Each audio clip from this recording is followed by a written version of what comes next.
Bonjour, je m'appelle Didier Berger, chef du restaurant Entrée Jardin.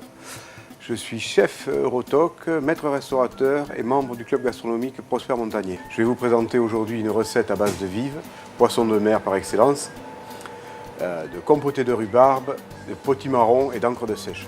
Pour faire donc la galantine de vives, il vous faut de la vive de taille grosse, moyenne, pas de petite, du piment d'Espelette et de la rhubarbe.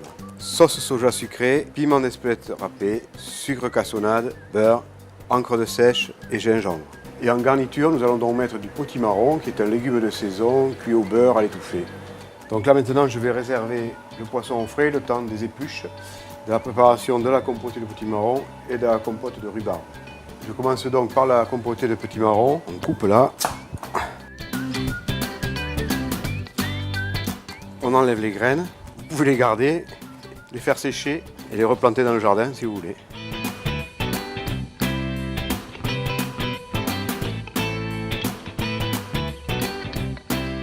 Maintenant, on va le couper, faire des tranches régulières.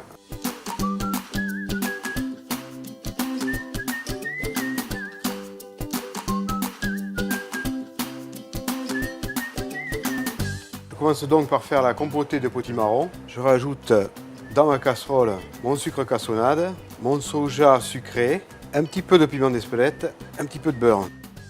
Bien sûr, on ajoute à cela un fond de verre de Sweet Bordeaux. Je mets à chauffer, je fais fondre le sucre dans le vin, le germe de soja et le beurre.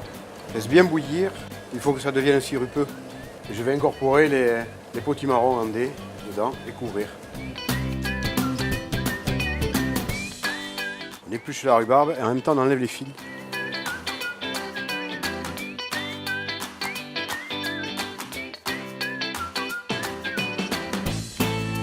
Bon, les épluches sont terminées. Je coupe la rhubarbe afin de la faire cuire pour la compoter. Toujours pareil, même principe, des morceaux réguliers afin qu'il y ait une cuisson homogène.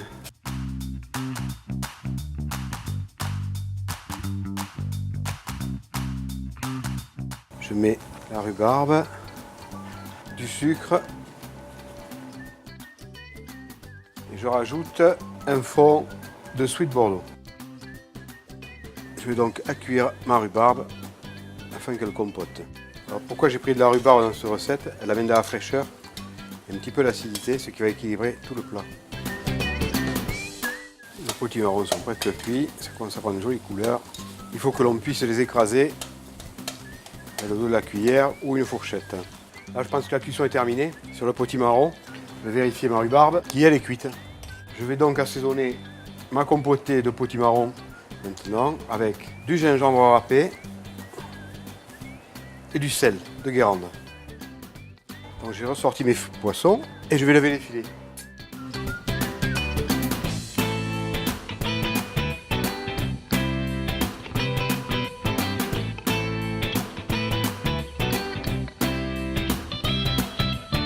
Très important, on garde l'arête, on en a besoin pour la suite de la recette. Là je vais lever la peau du filet. Là, je désarrête. Nous allons commencer le montage du poisson, c'est-à-dire confectionner la galantine avec la rhubarbe. Pour ce faire, il vous faut du film étirable, les poissons et la rhubarbe. Recette très simple et rapide. Il est important de mettre le poisson, premier filet dans un sens et le deuxième filet à l'opposé. Tête bêche comme on dit, pour avoir un rouleau régulier. Donc un petit peu de rhubarbe. Une petite pincée de sel et du piment d'Espelette.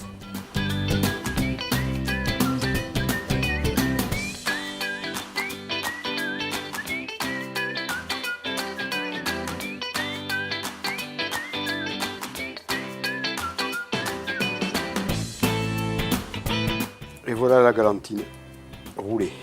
Nous allons donc la mettre à cuire au cuit-vapeur pendant 5 minutes environ. Nous allons faire cuire l'arête dans l'huile à 180 degrés afin de faire une jolie déco et de rien jeter. Alors, attention aux éclaboussures. Le poisson est cuit, la compotée de potimarron aussi, donc nous allons passer au dressage du plat. Je vais commencer par dresser la compotée de potimarron. Je vais donc mettre l'encre de sèche. Il ne nous reste maintenant plus qu'à dresser le poisson. Donc là, je perce pour faire couler l'eau du poisson. On enlève le film, on égoutte en même temps. Alors c'est un plat que vous pouvez faire en avance, le regarder au frais et faire réchauffer au dernier moment.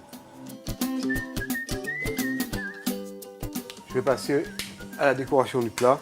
Donc des pluches de cerfeuil, un petit peu de fleurs comestibles et une groseille.